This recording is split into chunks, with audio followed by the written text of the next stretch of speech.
បុរីលៃនវត្រា 6A បង្ហាញលទ្ធផលដោះស្រាយឲ្យអតិថិជនដែលសម្របសម្រួលរបស់ក្រសួងដែនដីនិងស្ថាប័នពាក់ព័ន្ធក្នុងស្ថានភាពសេដ្ឋកិច្ចមានការលំបាកខ្លាំង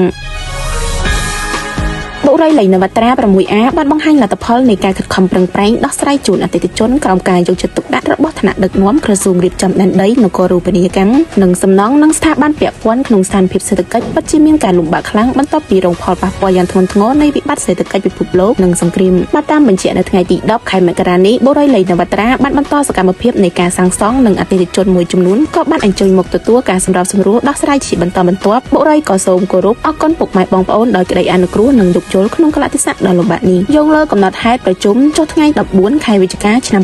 2025នៅទីស្តីការក្រសួងហើយមកដល់ពេលនេះក្រុមហ៊ុនបានខិតខំប្រឹងប្រែងដោះស្រាយបានលទ្ធផលដូចខាងក្រោមចំណុចទី1ទីតាំងដីឡូ87ក្រុមហ៊ុនបានរៀបចំប្រព័ន្ធទឹកភ្លើងបន្ថែមរួចរាល់ដូចនេះអតិថិជនអាចប្រើប្រាស់បានទាំងការស្នាក់នៅនិងការសាងសង់ផ្សេងៗចំណុចទី2គម្រោងដីឡូជ្រែ100បច្ចុប្បន្នមិនទាន់បានចាក់ដីបន្ថែមទេដោយក្រុមហ៊ុនកំពុងចាក់នៅមលុកស៊ីបំពេញបន្តិចសិនដោយឡែកអតិថិជនទិញផ្ទះក្រុមហ៊ុនកំពុងដោះស្រាយពួកគាត់ភាគច្រើនកំពុងបដូរទីតាំងគម្រោងបុរី 6A បច្ចុប្បន្នផ្ទះនៅសល់ចំនួន46ប៉ុណ្ណោះចំណុចទី3ចាក់ដីនៅមលុកស៊ីគឺកំពុងចាក់រាល់ថ្ងៃបច្ចុប្បន្នកាន់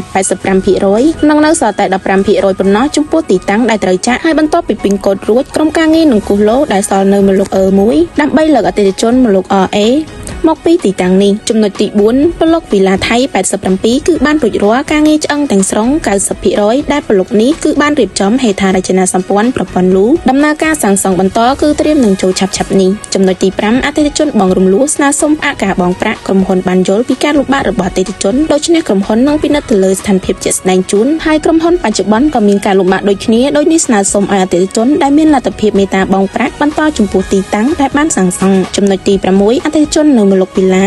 533ក្រុមហ៊ុនកំពុងខិតខំប្រឹងប្រែងស្វែងរកកញ្ចប់ហិរញ្ញវត្ថុដើម្បីត្រៀមក្នុងដំណើរការសាងសង់ឆាប់ៗនេះសម្រាប់ចំហរបស់បុរីគឺឈលលើគោលការណ៍សង់បញ្ចប់ជូនពុកម៉ែបងប្អូន 100% បុរីលៃនវត្រាមានសង់ផ្ទះហើយខ្លះសម្រាប់ជជែកដោះស្រាយដោះដូរយើងនឹងគណនាបន្ថែមថយតាមតម្លៃជាក់ស្ដែងបុរីលៃនវត្រាក៏មានជម្រើសជជែកជូនពុកម៉ែបងប្អូនដោយឈលលើគោលការណ៍មិនឲ្យខាត់បង់នៅអត្ថប្រយោជន៍ពុកម៉ែបងប្អូនឡើយ1សម្រាប់អតិថិជនប្លុកវីឡា B533 អតិថិជនបញ្ចប់ការសាងសង់ដោយខ្លួនគឺសម្រាប់សម្រួលបណ្ដី2ឡូទំហំ10 × 17 ម៉ែត្រក្នុង1ឡូគឺ 6A 1ឡូនិងព្រះប្រសព1ឡូអតិថិជនដោះស្រាយបញ្ចប់ដោះដូរគឺសម្រាប់សម្រួលបណ្ដី4ឡូទំហំ10 ×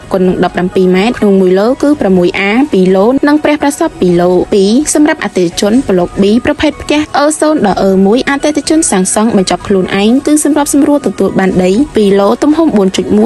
18 ម៉ែត្រដីនៅ 6A